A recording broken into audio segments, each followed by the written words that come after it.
Hello friends, இந்த வீடியோவில் இன்றைக்கி என்ன பார்க்க போகிறோம் அப்படின்னு பார்த்தீங்கன்னா, எஸ்சிடிடிஆர்பி 21/7/2024 நடந்த கொஷின் பேப்பர்லேருந்து கொஷின் நம்பர் 47 தான் பார்க்க போகிறோம். அதற்கான answer, book proof, page number, எக்ஸ்பிளனேஷனோடு பார்க்கலாம்.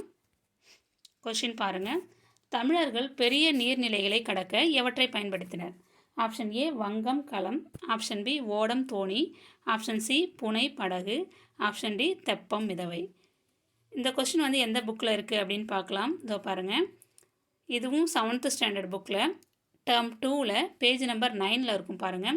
நீர்வழி பயண தொடக்கம் அந்த டாப்பிக்கில் அந்த உள்ள சப்டாபிக் இருக்கும். அந்த லெசனில் இயல் 2ல் இயல் என்னன்னு எனக்கு தெரியல.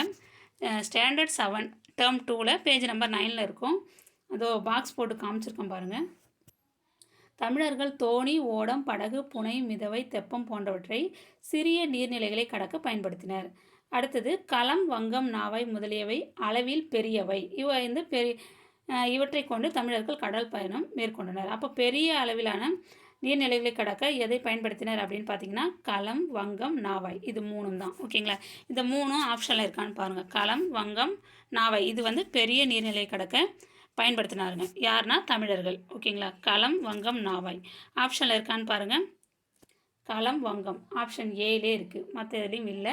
மற்ற எல்லாம் வந்து சிறிய நீர்நிலைகளை பயன்படுத்தினாங்க. ஓகேங்களா? சிறிய நீர்நிலைகளை கடக்க பயன்படுத்தியவை ஆப்ஷன் பி, சி, டி இது மூன்றும். பெரிய நீர்நிலைகளை கடக்க பயன்படுத்தியது எது அப்படின்னு பார்த்தீங்கன்னா, வங்கம், களம் ஆப்ஷன் ஏ தான் கரெக்டான ஆன்சர்.